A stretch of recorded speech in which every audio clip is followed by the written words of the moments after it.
Live from the Preston Highway Studios, it's 24-hour Purple People. And now here's your host, John Harper. Hello and welcome back to 24-hour Purple People. My name is John Harper and absolutely thrilled to have you along for the ride today as we are all set for episode 5, the Purple Antidote, as we had another doubleheader weekend of purple action here in Louisville, racing on Friday night, and Louisville City last night in LIPAFC number, 100 and something.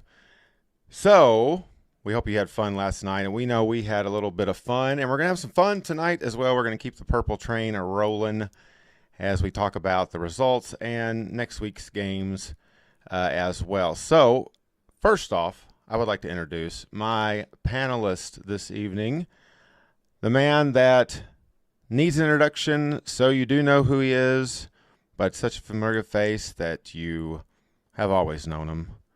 Mr. Glenn Grum. Glenn, say hello. Matt, don't look confused. Glenn, talk to me, Glenn. Hey, John, how are you tonight? I'm glad you guys decided to have me back after last week's singing. I'm kind of surprised, actually, you wanted me back, but I'm glad to be here, excited to be on the show, and ready to have some fun tonight. And this is my first day of wearing actual human clothes again, so I have been in pajamas since Wednesday. So hopefully I make it through the show without a crazy coughing fit. And yeah. Hey, that's not bad. Well, we're glad to have you along, and thanks for being upright for today's episode. We do appreciate that. My next panelist, Mr. Matt Doughton. Matt, say hello to the folks at home. Well, and if this is your first time wearing adult clothes, like grown up, what were you wearing before? Was it children's clothes and gnomes clothes? You weren't in the buff, were you? I don't need that kind of visual, Glenn. Saying it so. Oh, I do. Got it. Congratulations. Well, folks, if you haven't joined us for an episode of 24-hour Purple People, first off, where have you been? Secondly, my panelist, as the discussion starts, shut up. As the discussion starts, my panelists are, if they don't behave themselves, they might get a yellow card, 2 yellow cards. They'll get a red card. They'll be muted for 60 seconds. If you watched last week, Glenn took advantage of Matt being muted, sung his favorite Alanis Morissette song. It will be an episode we never forget. And frankly, the ratings, according to Nelson, skyrocketed during that segment. Glenn, congratulations for the amazing ratings. I think that had to do with Matt's commercial, not my singing, but that could we be had to true. pay to use that song too, but it was worth every penny. Right. Worth every penny. All right. Let's get to the show, shall we? We shall. Oh, get to it. Whoa. Where are those guys look, at? it's me. Oh. They're both there. Hold on, folks. Technical Hey, difficulties. look, over here. Ooh. I still don't Technical know what I'm doing difficulties on this thing. Hold on. Don't worry, nobody's watching right now anyway. Yeah. Hey, there's everybody. Hey, look at that. Look at that. Hey. First try. Sorry. So we are going to start off with a little LouCity action. We had a couple of games this week, or last week, I guess now. On Wednesday evening, we went to New York / New Jersey / New Hampshire / Pennsylvania / Connecticut / USA for a little action against the sugar-free Red Bulls.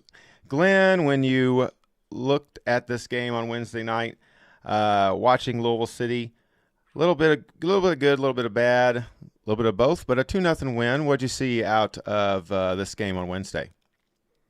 So I like that there was some rotation, right? We started some players that we hadn't seen before. There are some first-time starters out there. I like, Toch got in for Sharpie. We also, Serrano, I think, got his first start. So it's nice to see that we have the depth there to rotate. I was a little concerned when Gibson went down with our depth in the midfield. I don't know that Napo is a like-for-like replacement for Gibson. And it felt like when he came in, when Gibson went down, we were a little disjointed in the midfield maybe and struggled a little bit. But we were already up a goal, so we held our own until we got to the half, and I feel like we got it figured out at the half.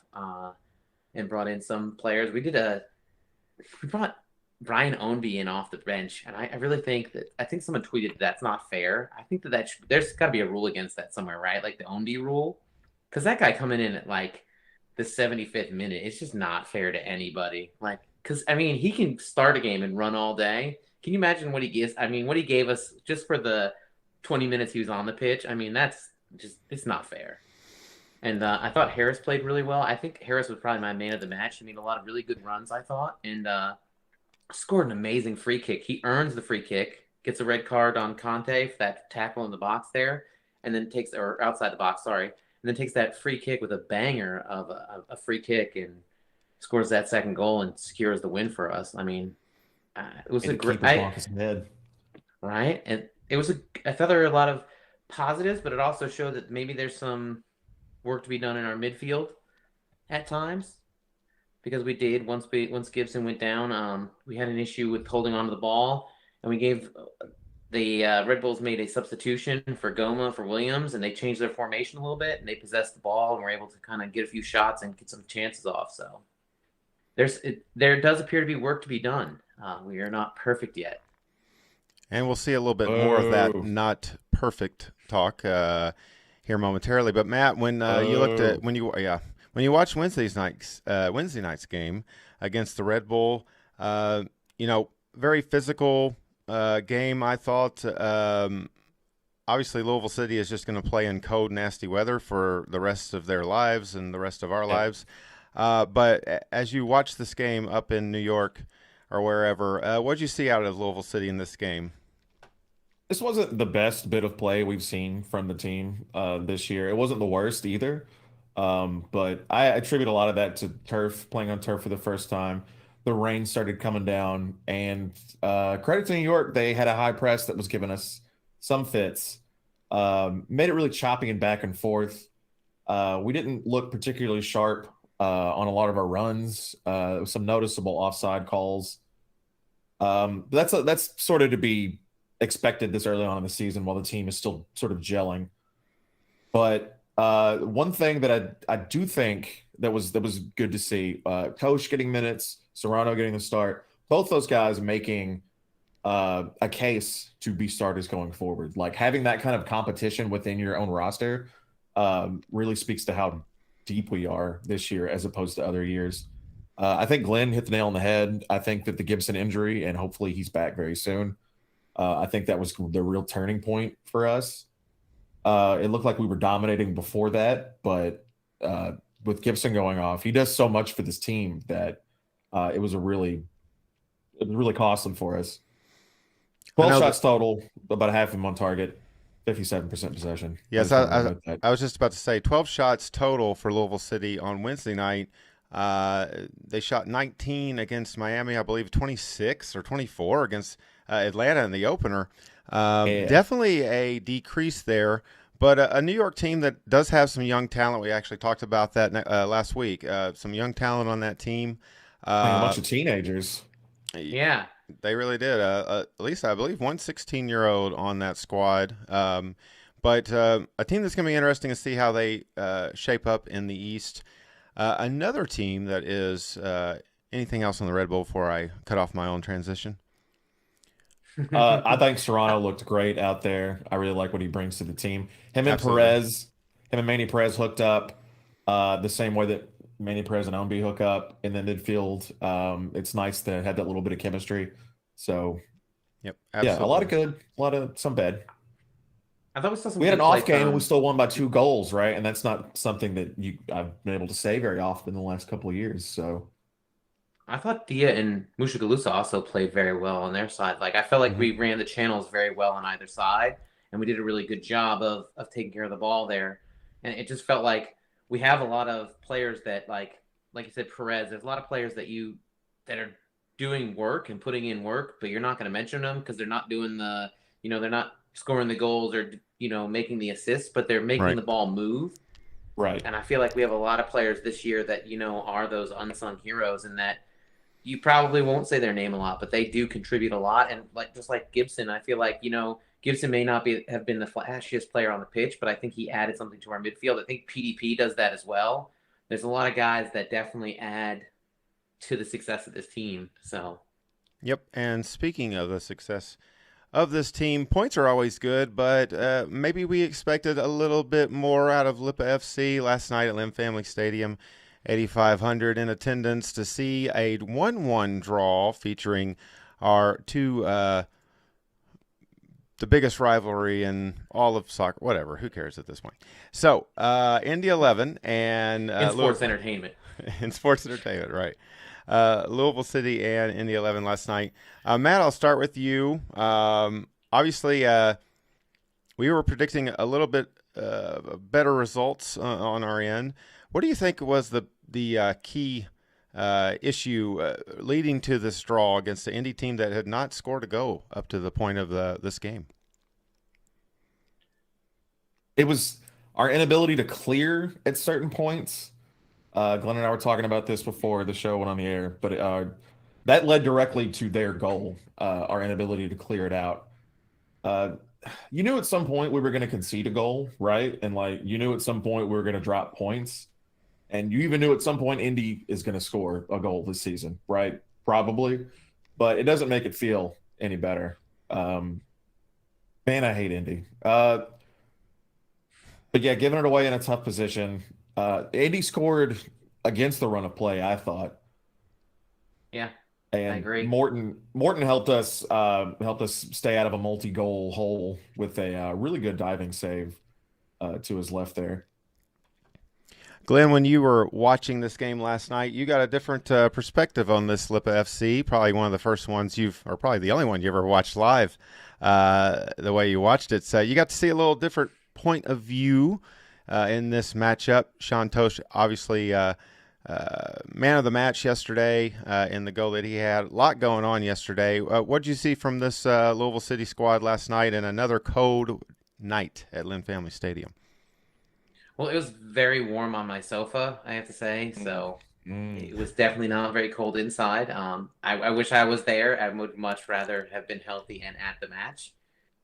But I did notice, felt like we were a little disjointed in the midfield in the beginning of the game, and we weren't clearing the ball well, and we weren't doing the normal things that we do. We were possessing the ball, but we struggled to get the ball clear a couple times, and it cost us. I mean, it cost us the goal that they scored.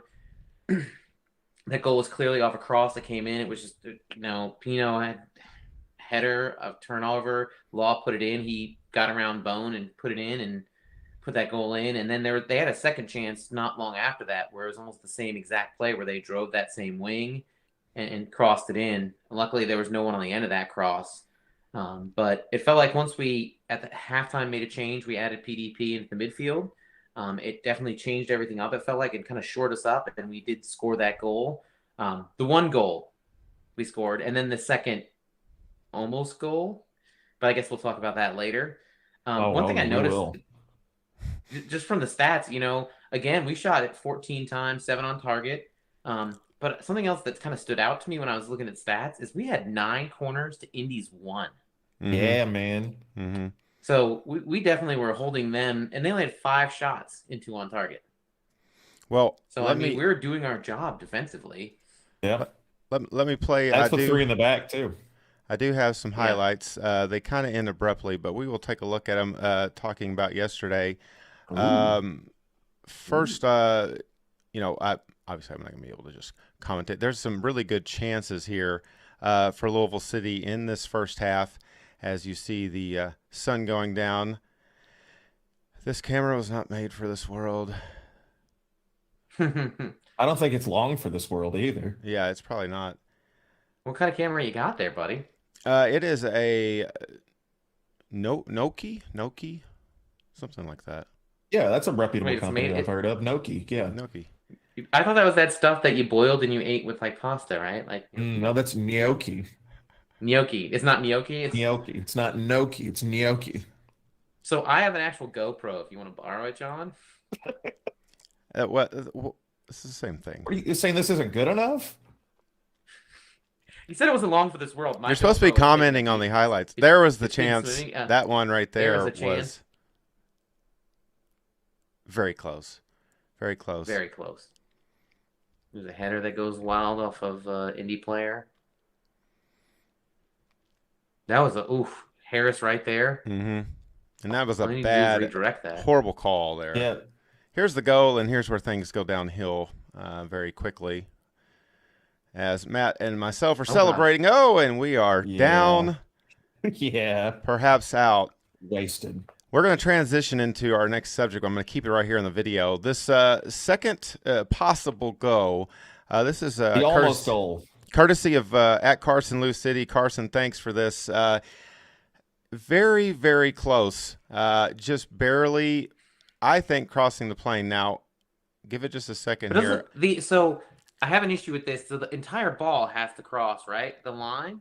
So is that entire ball, though, from that angle? You can't see I'm pointing to the screen. You guys can't think see it is. But anyways, you can't actually see I think the front of the ball, right? The front of the goal from that angle. So you can't see where the front of the ball is. Like, I know you can see the ball, the edge of the ball, but you can't see the goal line from that angle. So, I'm on a yellow I've seen now. every When did every that video, happen? I believe, of every single shot of every angle. I think there are pro refs reffing this podcast. No, it That goes is back to available. when you started doing the cooking show a moment ago. That's what the yellow was for. Go ahead, Matt. Sorry.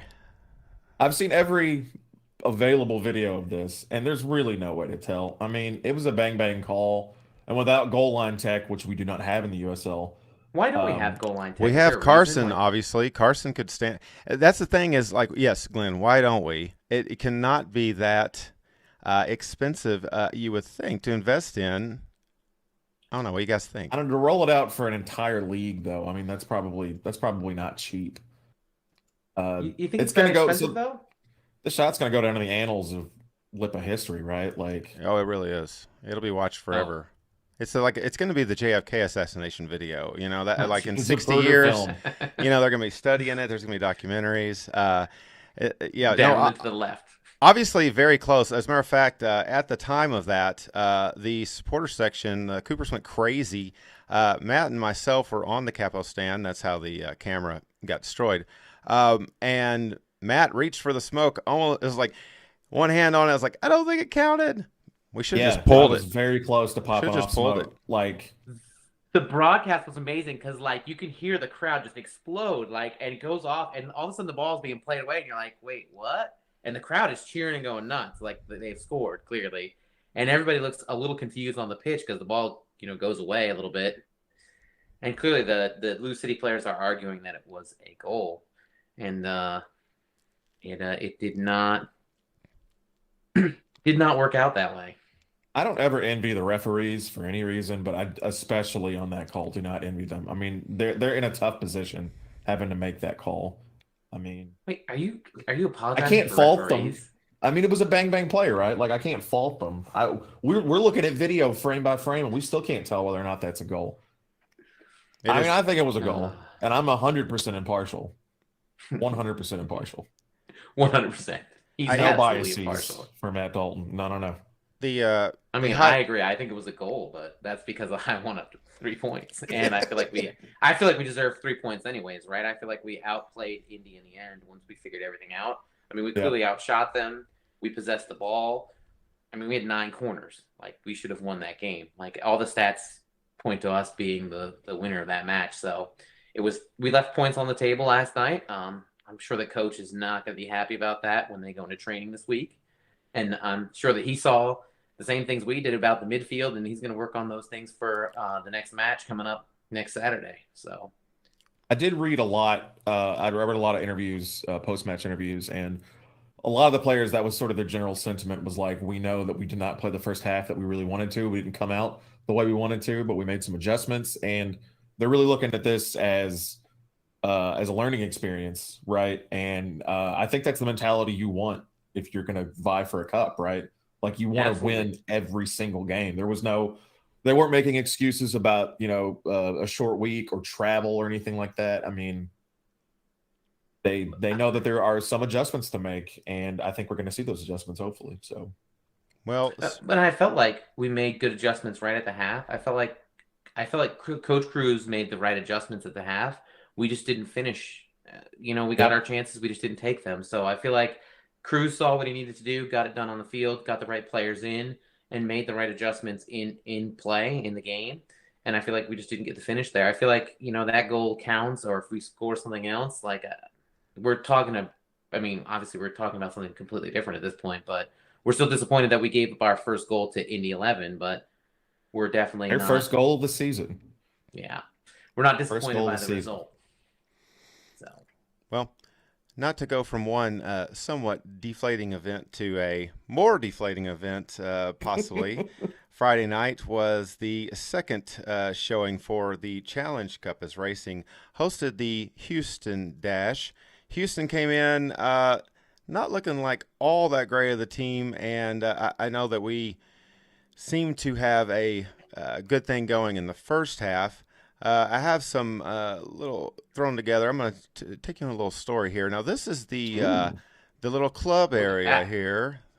Thank you to this is how the other half lives, huh? good friends. Yes, well, one of the two halves. But is there a roast beef station in there?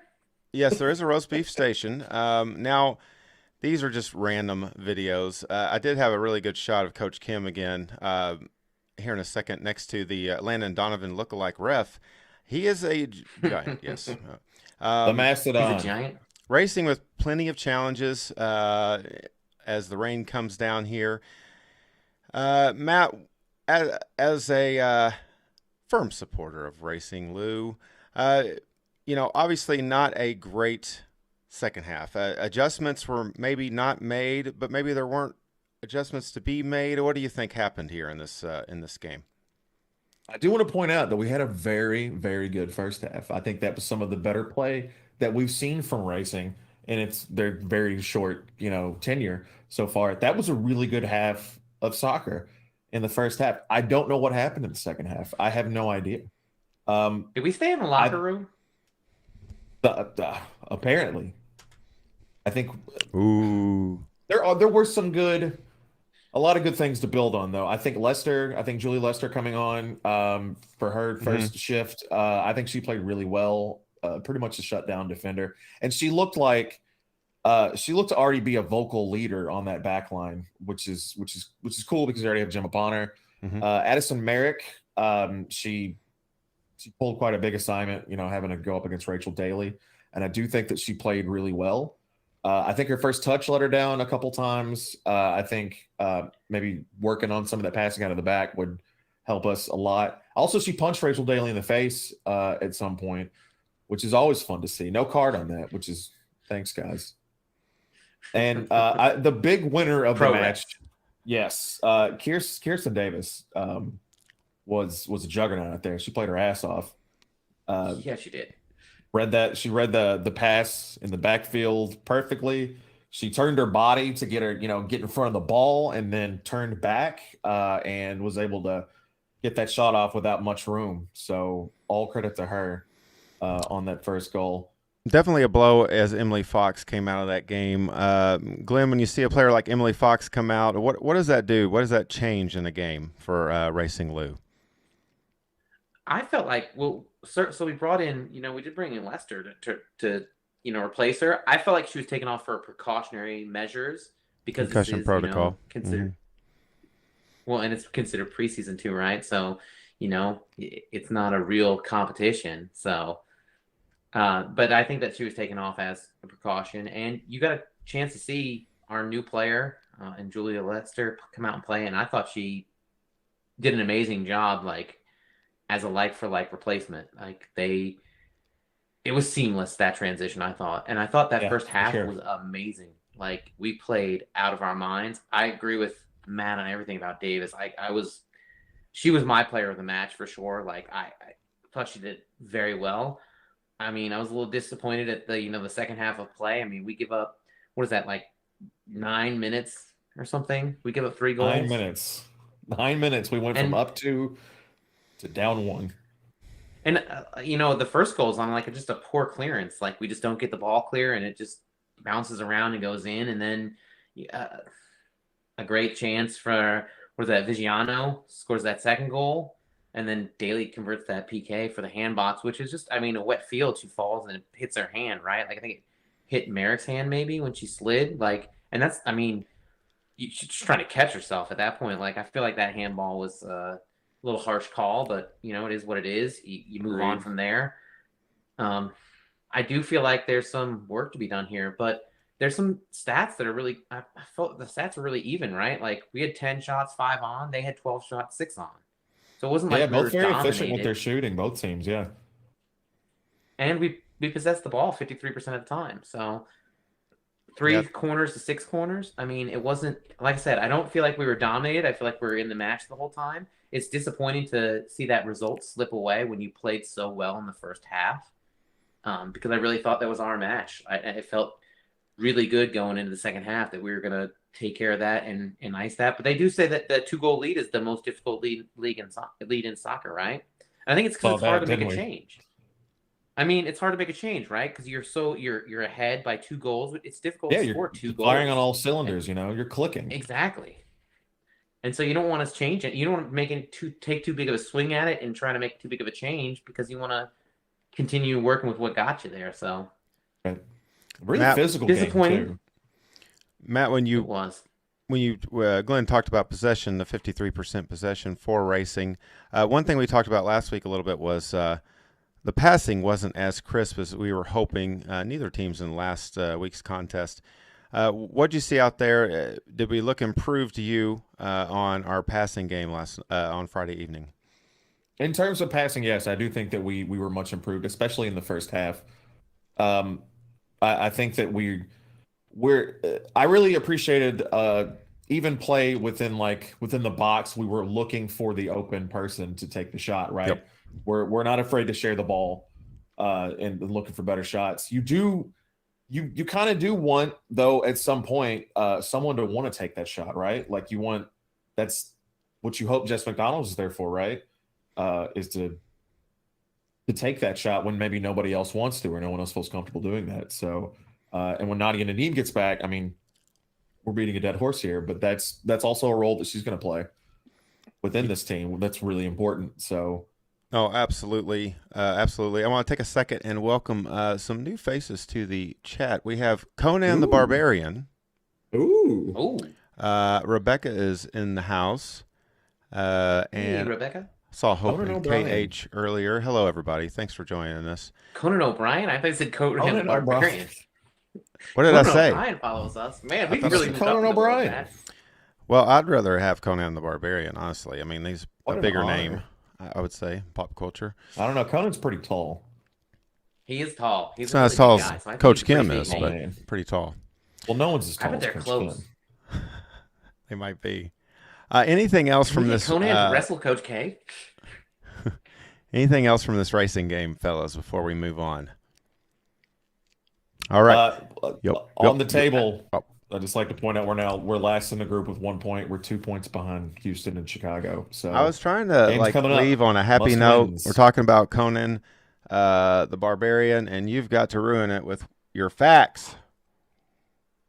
Stupid facts. Facts don't care about your feelings, John. Yeah, few do. No one cares about your feelings. Thanks, Glenn. We're going to move on to our next subject, which is called Cover Me. I bet you've been wondering what this one's about. Well, I don't know, and I'm the host. No, I'm just kidding. This subject is a little, something that's been a discussion for quite a while in the city of Louisville.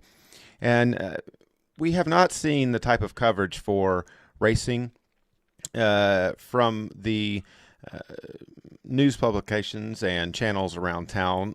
Louisville City also has been a bit of a hit or miss over the years. Glenn, subject called Cover Me. We would like a little bit more coverage, and tell us a little bit about how you feel about it.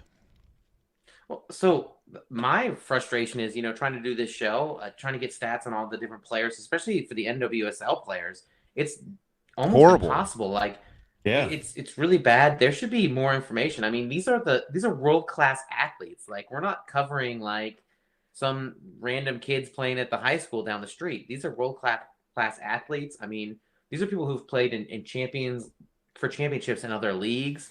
I should be able to Google our latest our latest back, Lester, right? There should be information on where she came from and all those places she's played. Like, especially like if you look for the men's team, like I can go through the transfer market. I can see where most of the players we have played prior to. I can see what they've even made salary-wise. And if you go to Football Ref, you can actually see a lot of their stats. It's very difficult to find stats on these NWSL players unless you go directly to the NWSL, and even their stats leave a little to be desired. I don't feel like there's enough information out there, and I feel like there should be more information. Even I use FOTMob to follow the games, and the FOTMob app, I get more coverage from League Two Denmark game than I do for an NWSL match. There's hardly it any. Just seems like there needs to be more coverage, and I mean it's shameful that there's this little information out there, especially about world-class athletes. That, I mean, isn't there going to be free agency next year? Like that's a whole new wrinkle in this whole thing, right? Like I think you want part to of do the research, onus, right? Yeah, On the player, part of the onus is on the league a little bit. I think the USL, at least statistically and coverage-wise, has done a really good job of doing the work and sort of putting that information out there. And I think the NWSL could take a page out of their book and maybe offer more of that. I know that it's not necessarily their, I don't know. There's Beautiful Game Network. They have pretty good resources. But yeah, other than that, FOTMob really doesn't cover. With Julia Lester, I wanted to see what other positions she could play, right? She's coming on for Emily Fox, but I thought, hey, she could work her way into the starting 11, right? I don't know what other positions she can play. That's a really easy thing to look up for basically any men's player, and it's just not available on the women's side of things, and that's just not cool, man. Like, these, world-class athletes. Are they not compiling this? Did the NWSL not compile the stats? Like, are they not keeping I don't know. the records for this stuff? Like, or does it have to do with CBS owning the rights to it? Like, I just wonder what it was, the reason why that's not as readily available. Because I feel like the USL stats are very easy to find. USL's website is pretty decent at keeping them updated. And I feel like it's much more difficult. Like, so just messing around on my laptop while we're talking, I put Wilson Harris into Transfer Market, right? Okay. I click on Wilson Harris, and I can tell you where he's been. I can give you, I have his date of birth. I have clubs he's been with. I actually have a chart that says he's always been a center forward. And it tells me what, how tall he is in meters, which I don't know what that equates to in real, in feet and inches. Yeah. But I can get information about, what his last value was, his contract and where he's played. Like, if I do the same thing for Julia Lester in Transfer Market. Don't even look up look up Megan Rapinoe. Like, look up one of the most widely known athletes in the country. Like, look up someone incredible, like world famous at this point, Megan Rapinoe. What does she bring up on Transfer Market? Nothing found. These players should have coverage. They should, if there's a site out there maybe I don't know about, please, hit me up on Google or hit me on Twitter. Yeah, man, let's get this discussion started online. Yeah, let's share resources. Hope says I'd love to see where you guys go to get your stats and stuff and learn more about these players and, be able to share that information with other people, because I feel like there's a wealth of knowledge about the men's team and the men's side and just not enough information out there about the women's players. And I feel like they deserve the coverage. And I mean, absolutely. Hope says WLKY has to watch. Shut up. Hope says WLKY has more info on the women's than the NWSL's website. I'm not shocked. I'm not shocked whatsoever. Again, I think a lot of the onus is on the league. We have had, when I was looking online, I agree totally. FOTMob has several links that everywhere you go on there, it's like, we're hiring. So maybe they're just rebuilding, maybe from COVID and everything else. Maybe they're going to improve on that. I believe that, the movement in England as of late, we saw Manchester United playing, the women's team playing at the home field, home pitch. So, big things like that are going to continue to push the sport. But it is unfortunate and does not make any sense to me to not have more available stats and coverage and things of that nature. We've seen it's been a hit or miss with Courier Journal, different things like that as well. But just the lack of online stats and things like that can be very frustrating, especially for people that study up for a very important shows like our own, right? Super important shows. Yes, I agree. Well, Yeah. that's going to be the end of our first half. We're going to come back. I know you want to say something, Glenn. You're going to open the second half with it. Hopefully it's about the first subject of our second half. We'll be talking about predictions, all of everything going on next week in the Challenge Cup and in USL and all sorts of other fun. We're going to go to halftime hug time. We'll be right back. We'll see you very soon. Halftime hug time!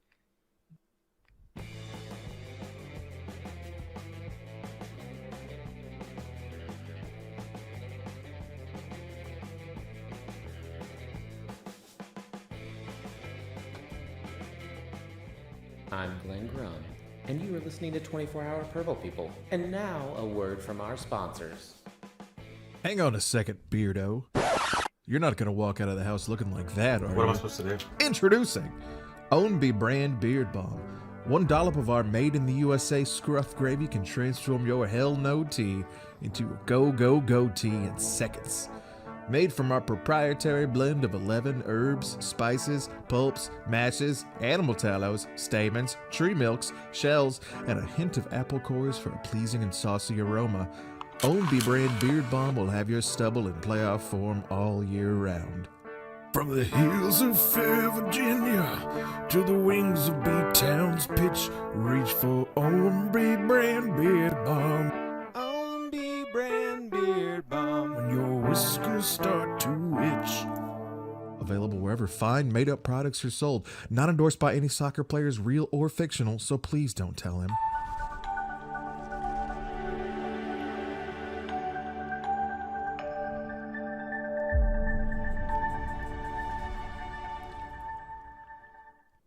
Welcome back for the second half of 24. Yeah, that wake you up. Welcome back to the second half of 24-Hour Purple People, where my crazy panelists will be ready to rock and roll on a lot of what is going on in the upcoming week. We've got more soccer. It's still the early part of our season, and hopefully we'll have some warmer days coming up. So... You know, Glenn, I know you wanted to say something. I hate to take it out of your mouth there. So what were you going to say there at the end of the first? Oh, I just wanted 10 to say seconds. that it's important that we cover our teams so that way we can keep our teams here and we can fill that stadium with people. Because the more they know about the team, the more people are going to want to come see them. So, very good. Thank you for that, Glenn. It was under 10 seconds. Look at you go. I was so curious. All right, so we're on to the next one as we are heading to Birmingham, talking LouCity. Heading to Birmingham, the Legion of Doom in their new stadium / somewhat not their new stadium. Protective house, protective field, protective center, something along those lines. Home of the fighting UAB Legion something. So Dragons. Is that you? Dragons. Dragons? They're dragons. They are dragons. Looking ahead to this coming up match, what do you see in the Legion, who just came off a 2-0 loss at home to the Colorado Switchbacks? Glenn, I will start with you, sir. This game is a trap, for sure. Trap? This is a team that's much better than they look like they are on paper. I mean, they have 2 losses and a draw. They're averaging conceding 2 goals per match. They're just deeper than I think that they've played. I think they've had a tough stretch to start out the season. I mean, they still have O'Keel, I think, and keeper O'Kel or whatever guy who played last season. At Van Okel? Last season against us. Yeah, Okel. Yeah, that. Whew. I mean, and they added Enzo Martinez to the team, which I think is he's like kryptonite for us. Like he just there's something about that guy that he gets under all of our players' skins, and we just, I don't know. All of our supporters' skins. Yes. Is it just us? He doesn't bother the players? I feel like he bothers everybody. He just seems like an irritant. But this is their first season at their new home. I just think that they're better than their record shows, and I feel like we have to be prepared for them to play their best game soon, and I just hope it's not against us. I hope we stick to our formula and and play our game and don't get sucked into, something that draws us out of our comfort zone. So, Yeah, at the same time, I would also say that the Switchbacks are a very good team. I think a team that we draw some comparisons to off the pitch, maybe not on the pitch, but winning 2-0 in Birmingham, 50% total possession on both sides. Matt, when you look at Birmingham, how are they going to attack you, and what is their strategy going to be against LouCity in the early portion of the season?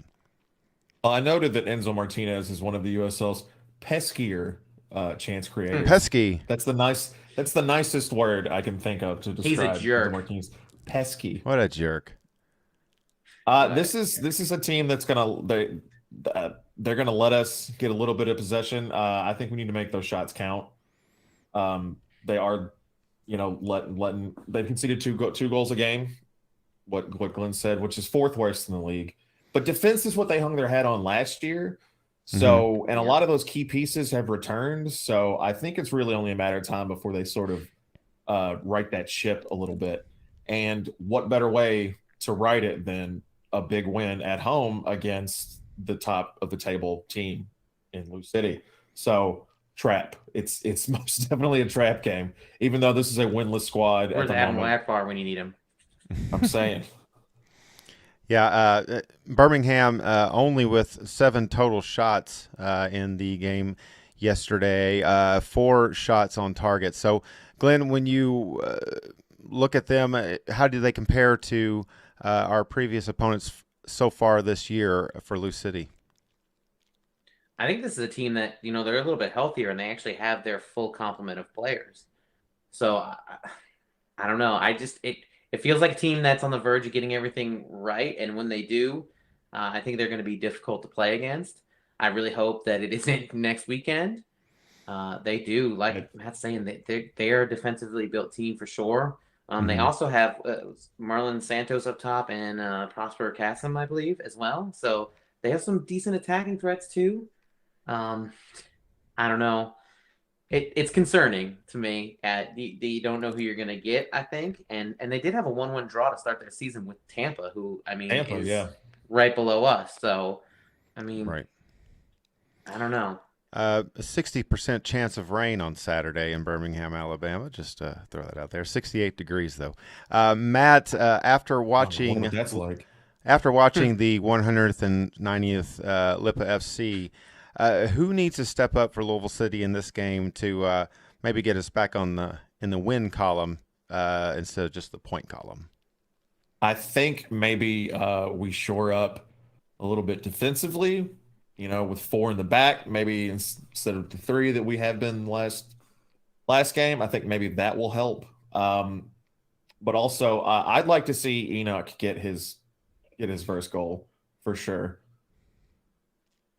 He's working real hard for it. Yeah, he is working really hard, and I thought he drew a foul in the box against New York as well. That's 2 games. I feel like he draws a foul in the box and he doesn't get the calls. Mm-hmm. He does. He's really great. His individual effort is just fantastic. It's really great to see him make runs, to see his footwork with the ball.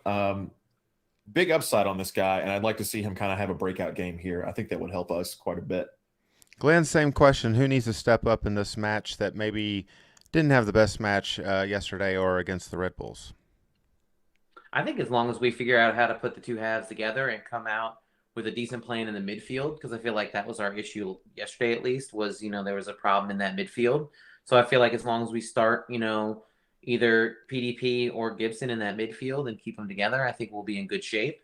I don't think that anybody defensively played all that bad yesterday, and I don't think that we had any real issues. I agree with Matt. I would feel more comfortable with 4 in the back because I feel like we play better with 4 in the back. But that's just my own comfortability factor, and I feel like if Danny thinks that 3 is going to work against this team, he'll figure it out. He's a coach for a reason, not a guy on a YouTube broadcast for a reason. So the greatest YouTube broadcast, but we've got a very small sample size of 3 in the back so far in this season, and yeah, I would just be more comfortable with 4. That's just me. Yeah, it's going to be interesting to see. Conan the Barbarian actually brought up Gibson comes back or Napo needs to play better. Napo has some good looks yesterday, that one that we watched in slow motion, just going over the bar. What does the absence of Gibson mean as we head into this game? How does that change the strategy, Matt? It's huge.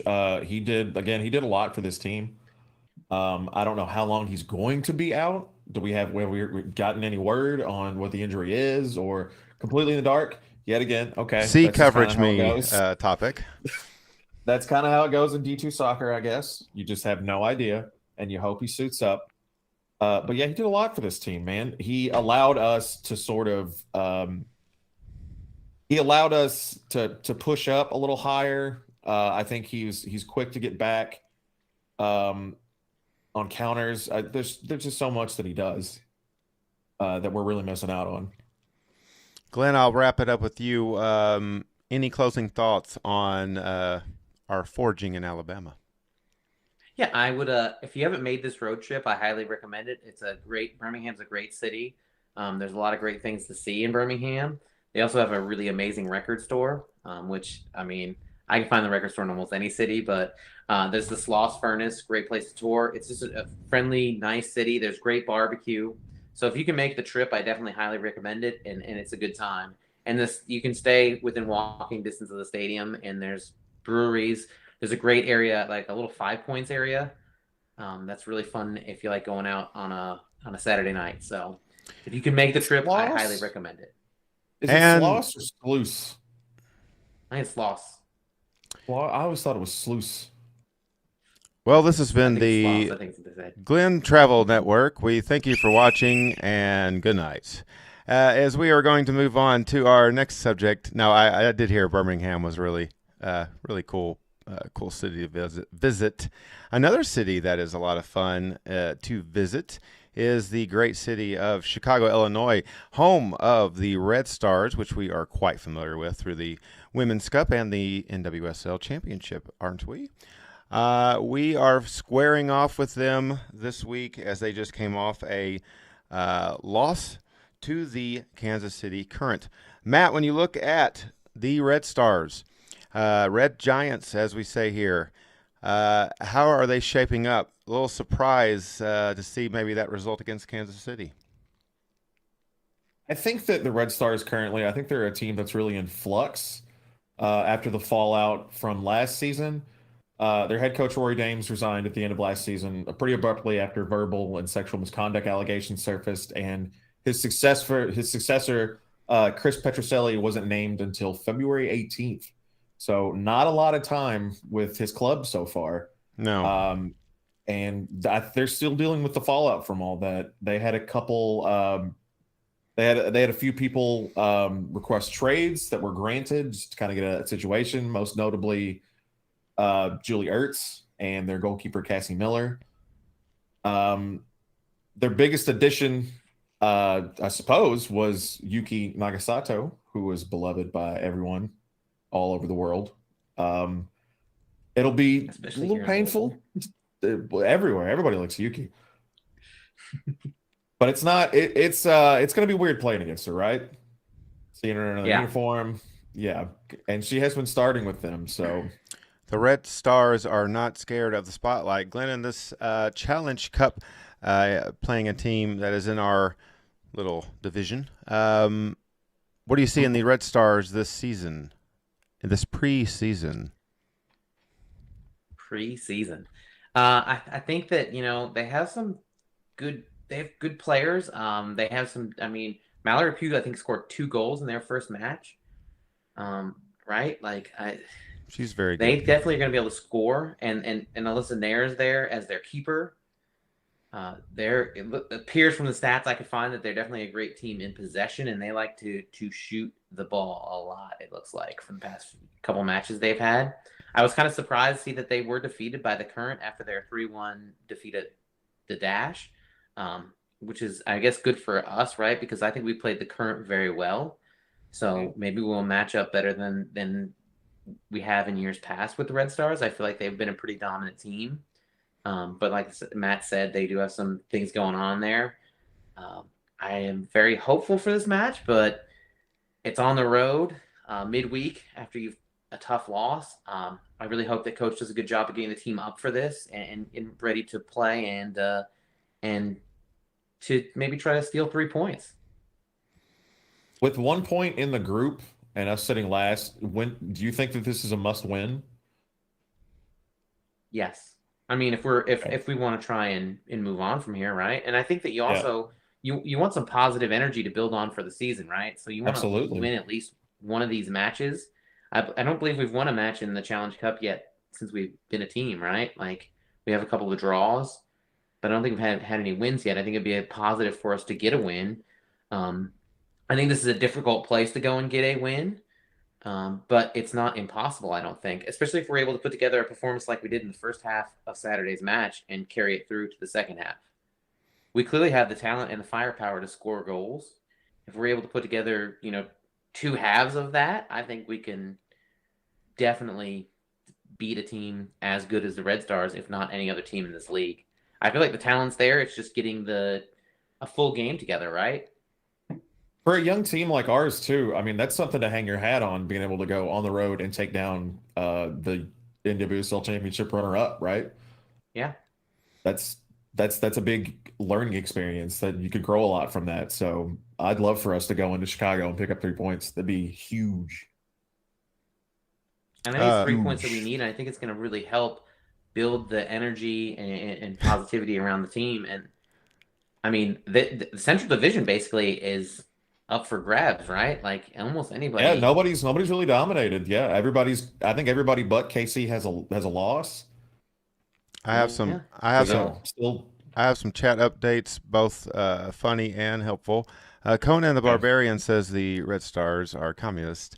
Andrew Ford says, heads up, halftime, USA Panama. We are up 4-2 a guy named Neil, so that is great. And then Conan says yes. Sweet. Okay. Well, good of USA, and let's hope that we get some good results with racing in Chicago. Do you guys feel like, and I'll just kind of close with this, you think we got a little rivalry starting a little bit with the Red Stars? I feel like from the Women's Cup, them coming to our house to play in the championship game, there's some connection there, and their supporters were really cool at the Women's Cup. But I feel like we got a rivalry going with the Red Stars yet? I feel like it's a good team for us to have a rivalry with. I mean, we're not quite on their level yet, but it's 5.5 hour-ish drive, right? It's a drivable location. You can go there and watch a match. The fans are definitely decent people and fun. You get along with them well. So I think the basis for forming a rivalry is there. I'm not sure that, it could be similar to how some of the other rivalries work, right? Where you're not quite on their level yet, but I think we're going to be there. I think like how Indy feels with LouCity. Yeah, I was going to say the same thing. Yeah, Matt, how do you feel? Exactly. You think we got a little rivalry going with the Red Stars? I think the soil is fertile for a rivalry to grow, much like Glenn said. Yes, the soil is fertile. I think also kind of swapping Yuki back and forth between the two teams. I think that adds to it a bit. We'll see how we match up against them next game. I tell you what, if you're on the live chat here, if you have any good names for this rivalry that doesn't exist, we sure do not want to be in charge of making the name of a rivalry. We'll see. That's Milby's job. Glenn. Oh, wait a minute. The pizza party battle. Oh, sweet. Yeah. Oh, wait. I'm even going to do this. Wait a minute. Wait, what are you doing? Oh, it's not working. It's not working. Hold on, wait for it. It's going to be worth it. Right. There it was. That's what I was trying to do. Okay. Oh. Now you get even more time. Yeah. Okay. Now we're gonna now to talk about. Take your picture down and shake it out. Truth or consequence, say it aloud. Use that evidence, race it around. There goes my hero. Matt got a red card. Mm-hmm. There goes my hero. He's ordinary. Okay. All right. Hey, seriously though, rest in peace, David R.I.P. Hawkins. I really appreciate all the great music. Absolutely. Okay, we'll move on that note. Matt, I'm not going to take you off the red, even though that was very touching, Glenn. KCDC, speaking of some rock and roll, we have a rubber match, a rubber band match against KC. Glenn, take it away. I have no questions. Just take it away. Oh, where do you want me to take it? Just kidding. So I'm pretty excited for this match, right? We're going to play I am too. in Kansas City. We get a chance, again, to try and prove ourselves and see what we can do. I'm interested to see how they play against the Dash on Wednesday, to see how maybe we match up against them, to see how, if they're able to beat them and how they play and what style of play they use. I think that we learned something from that first game, right? That they definitely we need to finish, and they are definitely. I felt like they were a team we should have beaten as well. Like, I feel like the first two matches we played were winnable games, and I feel like we were just a half away from winning each of these matches. And I think if we can put it together, I think we can win in Kansas City. So, Matt, how are you feeling about this rubber band match? We hung with them last game we played. So again, I'm very optimistic that we can.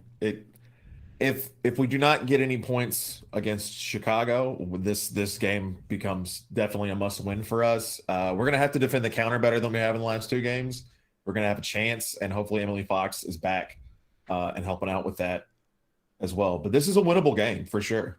Absolutely, and absolutely. it would be big if we could take points away from KC.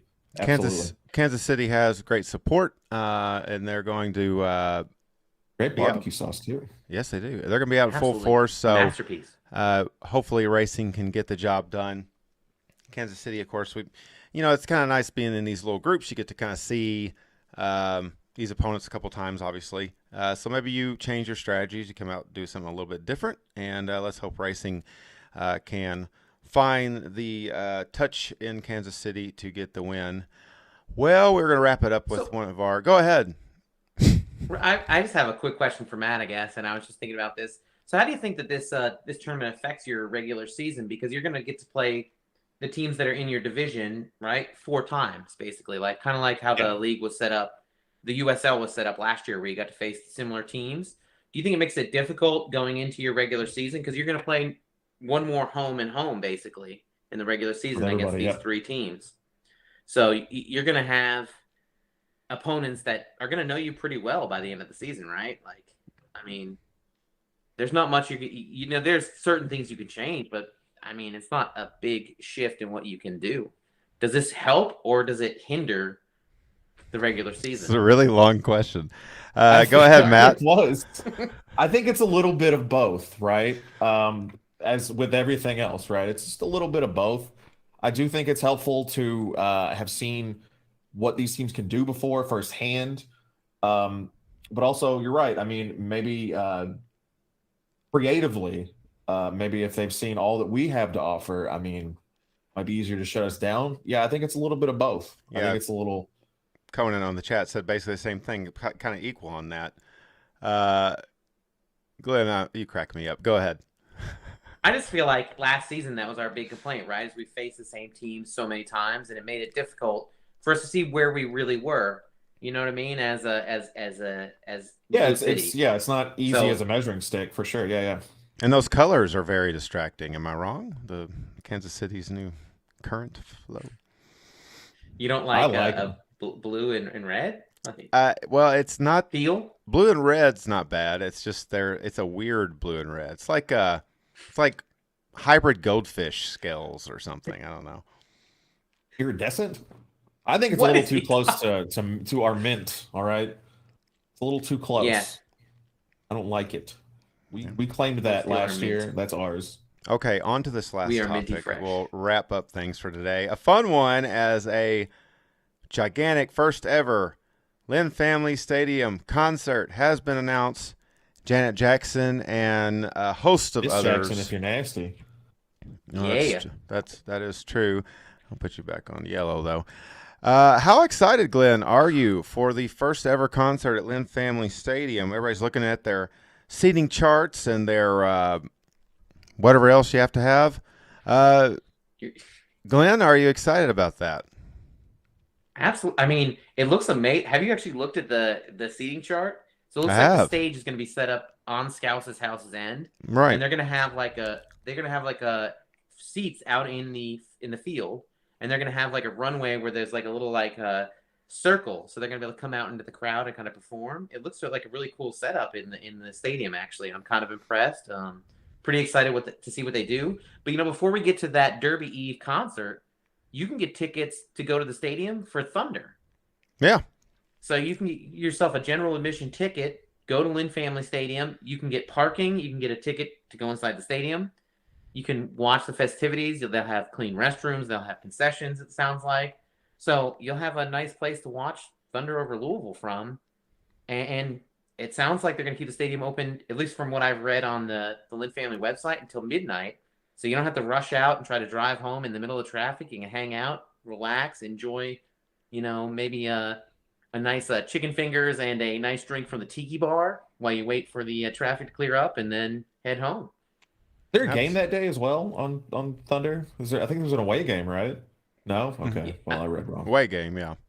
I've never It's been away, wrong not before. home. That's weird. No, Yep. I thought you were talking about at home. I was like, no, they're not going to play at home. Oh, no, away. Yeah, Yeah, very, that's right. very exciting situation. Matt, are you as excited? I'm not talking about like the artist, Janet Jackson, but are you excited about the idea of thousands of extra feet on the pitch? Any worries there? The team so far, in the worst of weather conditions, the groundskeeper crew there has done a really good job, even on back-to-backs, making that field look purty as it can be, again, in the suboptimal weather conditions. So, yeah, I think we'll be okay. But, yeah, people get to step foot on the field, right? I don't I like think that they at all. cover the field most of the time. Yeah, they'll most have a shows cover. I've gone Close to for comfort, man. Yeah, still, Most of the they'll have season- a big cover, but still, it is a little. Matt, to your point, the grounds crew has been awesome. Back-to-back weeks with 2 games in a row. Pitch looked great last night for Louisville City. So it's taken the abuse, and this isn't Slugger, okay? It has a water draining system. There's lots of, I guess that'll be for all the puke at the concert. There's been a lot of. Wait, John, are you saying Yes? it's built for soccer? It's a built for soccer-specific soccer. stadium? Thank you. Oh, Took the wow. words out of my Yeah. mouth. Yeah. First I'm hearing of this. Yeah, built Wow. for soccer. So Yeah. maybe we shouldn't worry. Glenn, you are a music expert. Janet Jackson, are you excited? What's your favorite Janet Jackson song? Do I need to put Matt on red in order to get you to sing it? My favorite? Oh, man. I don't think you want me to sing. I'm actually probably a bigger New Edition fan, if I'm being 100% honest. Very good. Love New Edition. I have several of their records actually on vinyl. A great group. Bobby Brown was in New Edition, right, back in the day? Mr. I Telephone think he Man. still is, right? What's the current touring iteration of New Edition? I don't know what the touring iteration is at this point, but New Edition definitely, for a while when I was, I don't want to date myself here, but I definitely was my I would band, date my you. R&B band when I was a younger man, and I definitely remember those albums coming out. And like I said, I have a couple of them on vinyl. My favorite song is "If It Isn't Love" or "If It Is Love" by New Edition. I love that song. I could probably sing it right now, but I won't because I already sang once tonight, and I think that Yeah, we Matt's lost eardrums enough viewers hurt. already. Mr. Telephone Man is Rebecca's favorite, I think. Oh, that's a great song. My life. When I buy Matt, my baby's longer, I'll spare the I got information about time. your Janet Jackson fandom, but I'd like to ask you, with Janet coming, it maybe breaks the seal on concerts for the future. Who would you like to see at Lynn Family Stadium? I was hoping for Huey Lewis in the News. We got Janet Jackson. That's okay. Matt, who would you like to see at the LFS? I was actually going to ask both of you this question, so I'm glad you asked me. I think number one on my list, and I think for the size of the venue and what we can hold, I think it's a good bet. Local Boys White Reaper. I would love to see them in an outdoor setting. Again, they're local, so that warms my hipster heart. I know one of my favorite bands, Wilco, has a history of touring sort of out of the box venues.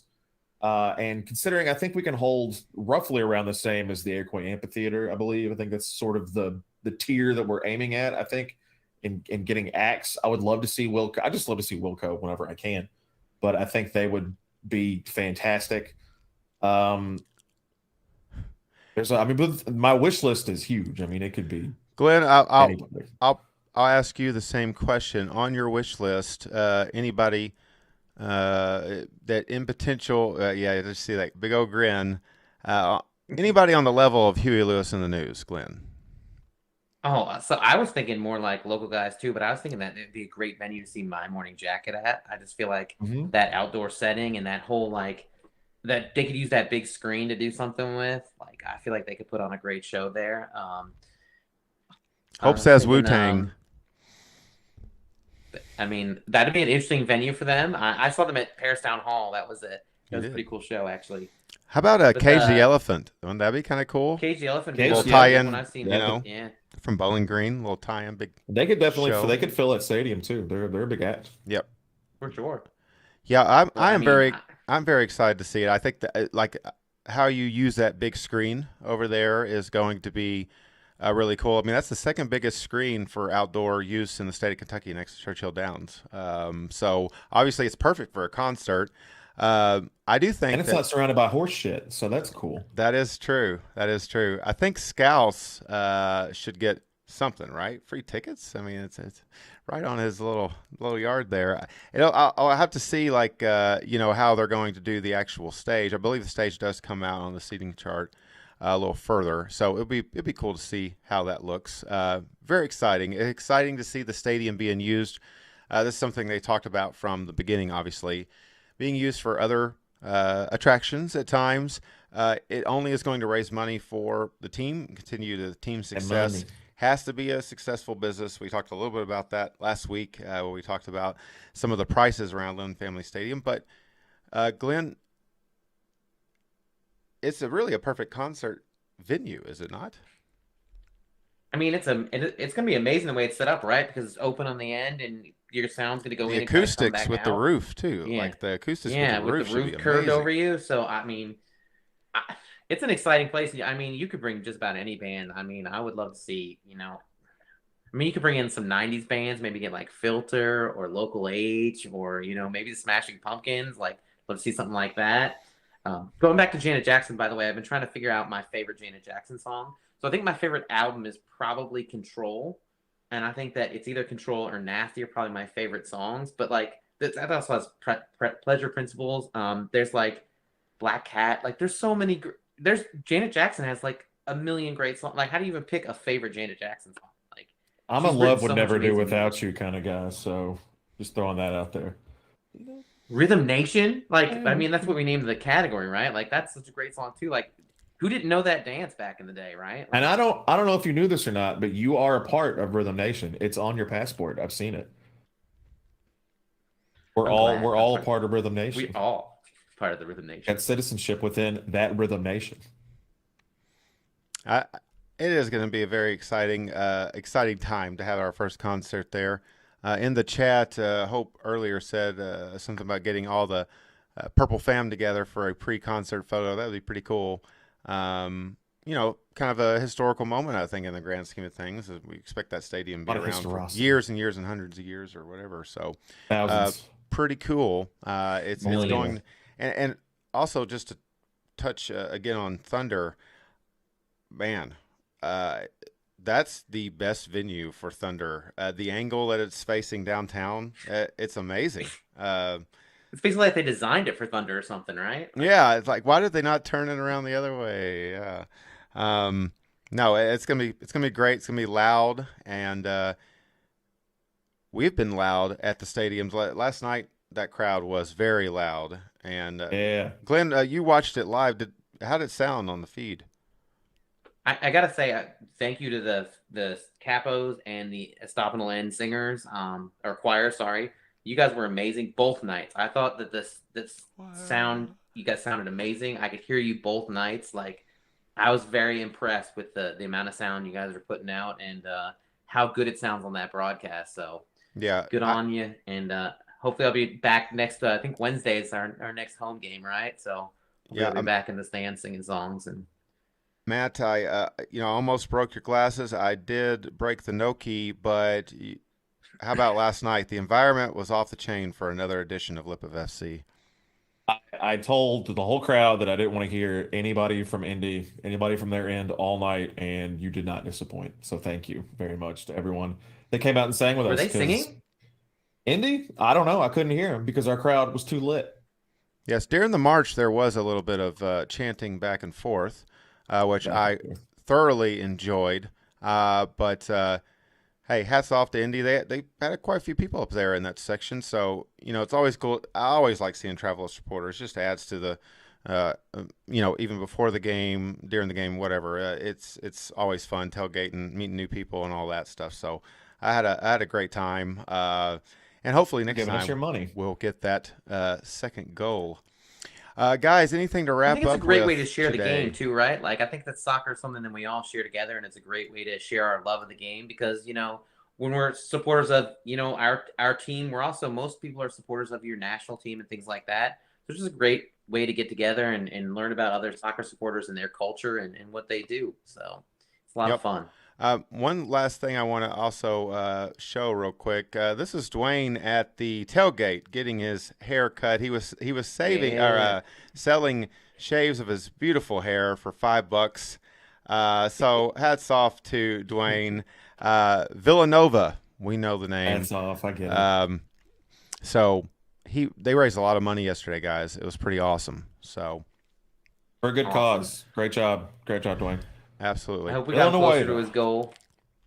Yep. And Definitely did. So, guys, closing thoughts for tonight's episode.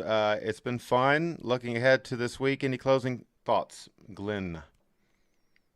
I'm just excited to see the racing play 2 matches, see how we do. So maybe if we can put a full game together and get some points. Excited to see City maybe take home 3 on the road. And excited to see your smiling faces again in person. So Same here, buddy. Same here. Matt? I'm just excited for life, guys. This is great. Getting to wake up every day, seeing the sunshine, hanging out with you guys. It's great. It's good shit. Absolutely. We are glad that you were able to join us, Glenn. I know you haven't been feeling all that wonderful, so glad to see you. Stayed upright for the whole hour. I know, right? And I only had a coughing fit just now. Like I had my first coughing fit of the whole show right at the end. So. I thought we were going to have to Look at you weekend. go. I thought we were going to have to weekend at Bernie's you today, but you held your own very well. Unless Beth is back there like puppet master right now. Just working your mouth. No. But yeah, we missed you last night, and we're glad that you're doing all right. And we're glad that all you guys tuned in for 24-hour Purple People today. Be sure to hit us up on all of our new connections. We have a podcast now, podcast form of this show. So it is available on Spotify, and you can go to our Twitter, and there's a whole link, all these different podcasts, every basically platform you could ever imagine that you'd ever want to use, we are on. Okay. Unless you're on Apple. Yeah. And then also, we're not good at that one yet. Yeah. Hey, really quick, I just want to yes. say thank you for all the well wishes, by the way, on Twitter. I forgot to say that. I wanted to thank everybody. I really appreciate that. Absolutely. And more good feedback from people in person. Yesterday at the match, we got to meet Calvin that we communicate with through in Twitter. And he's got the cartoon emoji. Real nice guy. And then also want to thank again Carson at Carson LouCity for the video and pictures from earlier on. Matt, anything else from you, sir? Or did I already ask you that? You already asked me, man. I've got a limited amount of things to say. John, I think I've... John, anything else from I like you? talking all the time, so. Anything John. else from you? Talking in third come on, person. John, what do you got? A little bit. All right. Well, that's all I got. Appreciate y'all being a part of it tonight. Thanks for everybody that participated in the chat. We will see you next time for Glenn Grum and Matt Dodden. I'm John Harper. Keep it purple, fam. We'll see you next time. We are 24-hour Purple People. Love you guys. Bye-bye.